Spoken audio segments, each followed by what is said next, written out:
আমি সাভারে আহত হয়েছি, সাভারে এনাম মেডিকেলে চিকিৎসা। একটা কোশ্চেন আছে আপনাদের কাছে। হ্যাঁ বলেন আপনি বলেন। আচ্ছা বলেন। সাভারে আহত হয়েছি, সাভারে এনাম মেডিকেল আমি চিকিৎসা নিয়েছি, এমনকি আমি এই যে সাভার যে গণস্বাস্থ্য আছে সেখানেও চিকিৎসা নিয়েছি। আমার এমআইএস হয়েছে, আমার গ্যাজেট হয়েছে, সরকার থেকে কিছু আর্থিক সুবিধাও পাইছি। আমার মাথার মধ্যে এখনো দুইটা, সব ব্যাগে আছে, আমার মাথার মধ্যে দুইটা স্প্রিন্টার বুলেট আছে, আমার কোমরও একটা আছে। আর শরীরে যে স্পট আছে এগুলো আপনারা এখন যদি চান এখনই দেখাবো, অসুবিধা নাই। এখন হচ্ছে আমরা এই জায়গায় কেন আসছি, আমরা আসছি হচ্ছে জুলাই স্বীকৃতি এবং জুলাই সনদের জন্য। এই দুটাই হচ্ছে আমাদের দাবি। এতে করে সুবিধা হবে, এটা ভালো একটা প্রশ্ন করছেন, এই প্রশ্নের উত্তর এখন দিতে হবে।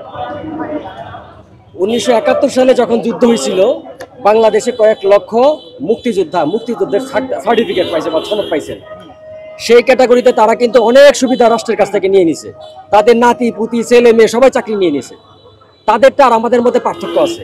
আমাদেরটা শুধুমাত্র জুলাই স্বীকৃতি যে পাবে শুধু তিনিই ভোগ করতে পারবে, তার পরিবারে সবাই পাবে না, চাকরি বাকরি এটা সেটা সুবিধা পাবে না। এমনকি আমরা এই চাকরির বিপক্ষে অবস্থান নিচ্ছি যে আমাদের চাকরিও লাগবে না। আমরা তো এই বৈষম্য দূর করার জন্য আন্দোলন করলাম, তাহলে আমরা কেন চাকরি চাই? আমাদের চাকরির দরকার নাই। কিন্তু আমাদের মধ্যে কেউ কেউ আবার দাবিটা করতেছে যে হ্যাঁ আমরা সরকারি সকল সুবিধাই চাই। আমাদের হচ্ছে মাসে 10,000 টাকা দিবে সি ক্যাটাগরি, আর বি ক্যাটাগরি হচ্ছে 15,000 টাকা। আপনারা যে এখন আন্দোলন করছেন, আপনার কাছে মনে হচ্ছে কিনা যে আন্দোলনের ফলে ভোগান্তি বাড়ছে? মনে হচ্ছে কিনা আন্দোলনে কিছুটা ভোগান্তি বাড়ছে জনগণের,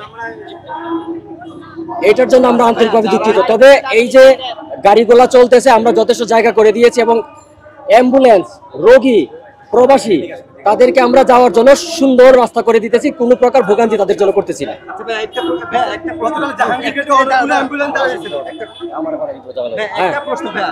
যারা আমরা আন্দোলন করেছি, আন্দোলন করেছেন, আমরা তো একটা কোটা প্রথার বিরুদ্ধে আন্দোলন করেছি।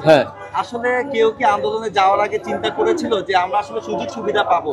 এই আন্দোলন যে গেছে, কেউ সুযোগ সুবিধা নেওয়ার জন্য কেউ আন্দোলনে যায় নাই। এবং আমরা যারা আছি, আমরা এই যে চাকরি এটা সেটা এটার বিরুদ্ধে আছি আমরা, যে আমরা সেই সুযোগ সুবিধা আমাদের দরকার নাই, কোটার বিরুদ্ধে আমরা। হয়তো আমাদের ব্যাপারে আপনাদের কাছে কেউ বিভ্রান্তিমূলক কোনো তথ্য দিতে পারে, আমাদের বক্তব্যগুলো শুনেন, আমাদের লিখিত স্ক্রিপ্ট নেন, দেখবেন আমরা এই কোটার বিরুদ্ধে, চাকরি মানে জুলাই যোদ্ধার মাধ্যমে, জুলাই সার্টিফিকেটের মাধ্যমে সরকারি চাকরি নয়, এটার বিরুদ্ধে আমরা এটার পক্ষে না, কোটার বিরুদ্ধে।